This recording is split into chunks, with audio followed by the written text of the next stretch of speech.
Assalamualaikum warahmatullahi wabarakatuh. Selamat siang, selamat sore, salam sejahtera, salam sehat buat kita semua. Baik, Bapak Ibu guru hebat, di sini saya ingin berbagi pengalaman tentang tugas saya pada modul 1, yaitu membuat jurnal aksi nyata. Nah, untuk membuat jurnal aksi nyata pada modul 1 ini kita diberikan pilihan untuk memilih topik mana yang harus kita pilih salah satu ya Bapak Ibu. Apakah menerapkan prinsip understanding by design, apakah menerapkan pembelajaran berdiferensiasi, apakah menerapkan pendekatan teaching at the right level, atau menerapkan pendekatan culture responsive teaching pada pembelajaran. Nah, di sini pada jurnal aksi nyata yang saya pilih adalah menerapkan prinsip understanding by design pada pembelajaran IPAS di kelas 4. Nah, di sini pada lembar pertama saya buatkan covernya terlebih dahulu. Kemudian lembar keduanya sengaja saya buat disusun oleh sebagai keterangan mahasiswa di LPTK saya. Kemudian lembar berikutnya ada konsep apa itu UBD, kemudian prinsip UBD, kemudian di sini prinsip UBD ada 3 langkah utama, yaitu merencanakan tujuan pembelajaran, merencanakan asesmen pembelajaran di awal pembelajaran, kemudian yang ketiganya baru melakukan kegiatan pembelajaran. Kemudian setelah konsep, prinsip, nah ini ketiganya itu membuat refleksi ya Bapak Ibu, bisa dilihat refleksinya.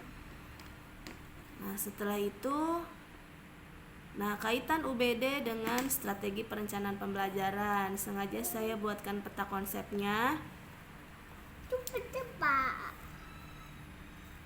Ini kemudian diuraikan. Kemudian juga setelah itu di PMM ada pertanyaan membuat ide apa, kemudian setelah itu rancangan pembelajaran. Idenya sudah saya jawab. Nah, ini rancangan pembelajaran dengan prinsip UBD sudah saya jelaskan tadi. Ada tujuan, kemudian menentukan asesmen, baru yang ketiganya merancang kegiatan pembelajaran. Nah, setelah itu kita merancang pembelajarannya, menentukan CP terlebih dahulu, kemudian merumuskan tujuan pembelajaran. Nah, di sini sengaja saya buat CP dan TP-nya itu semuanya ya Bapak Ibu, nanti bisa kita pilih. Kemudian di sini ada asesmen awal pembelajaran beserta soalnya. Nah, baru setelah semua dirumuskan, baru kita buat modul ajar. Modul ajar fase B kelas 4 pada mata pelajaran IPAS ya, disusun oleh saya sendiri. Nah, ini adalah modul ajar versi saya ya Bapak Ibu, bisa dilihat.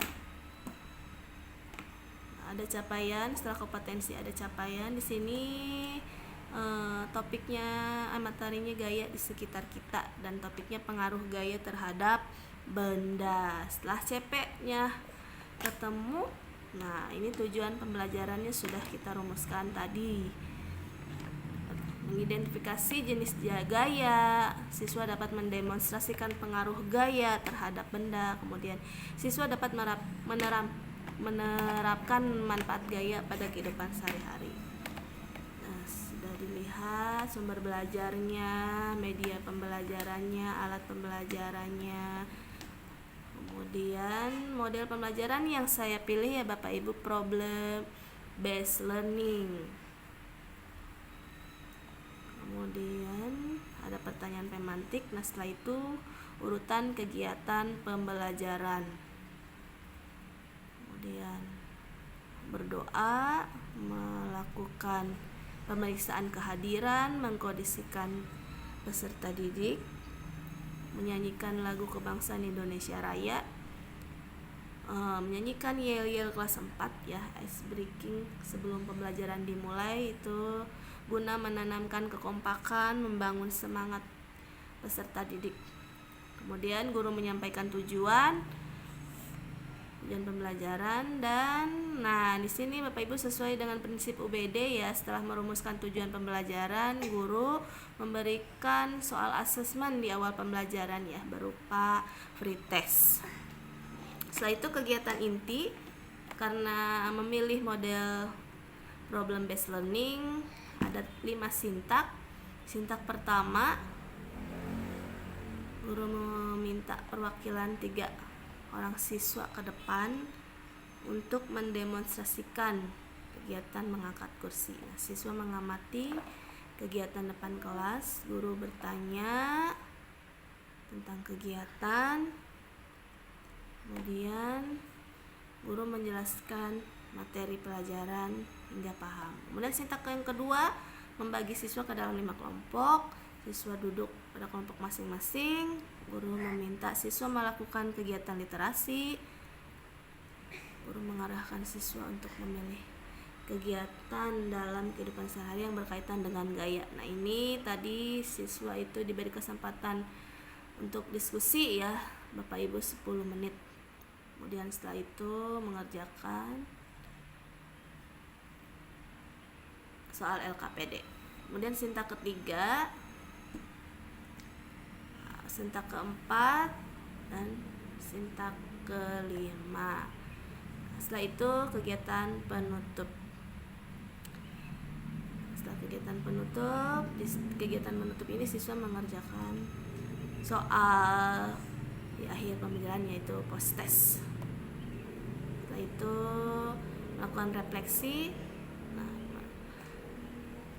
mengayakan pengayaan dan remedial. Di sini setelah pengayaan dan remedial ada asesmen. Asesmennya dijelaskan.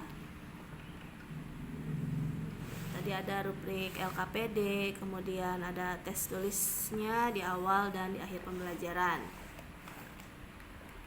Yang terakhir adalah dokumentasi ya, lampiran. Kemudian ada dokumentasi kegiatan pretestnya, ada contoh demonstrasi materi yang dilakukan oleh guru. Kemudian guru meminta perwakilan siswa mendemonstrasikan. Kemudian pemahaman materi, ada pemahaman diskusi kelompok. Ada diskusi kelompok ya, tadi diberikan waktu untuk diskusi kelompok. Kemudian baru demonstrasi ya, mempresentasikan. Dari kelompok 1 demonstrasi, kelompok 2, kelompok 3, kelompok 4, kelompok 5. Kemudian setelah itu kegiatan post test. Di sini ada umpan balik, refleksi. Sebelum umpan balik ada refleksi. Bisa dibaca Bapak Ibu. Umpan balik. Ini untuk umpan balik nanti saya sematkan masukan-masukan dari Bapak Ibu guru semua, guna untuk perbaikan modul ajar saya di masa yang akan datang. Karena saya juga sangat berharap kepada Bapak Ibu, sudi kiranya bisa meluangkan waktu mengisi komentar, kemudian nulis masukan, saran maupun kritik yang sifatnya membangun motivasi buat saya. Ya, kita bisa berbagi pengalaman ya Bapak Ibu. Kemudian ini adalah modul ajar versi saya. Baik, video yang saya sampaikan cukup sampai di sini. Terima kasih kepada Bapak Ibu yang sudah bisa meluangkan waktu untuk melihat dan memberikan masukannya. Sampai jumpa di video selanjutnya. Salam sehat selalu Bapak Ibu. Terima kasih. Assalamualaikum warahmatullahi wabarakatuh.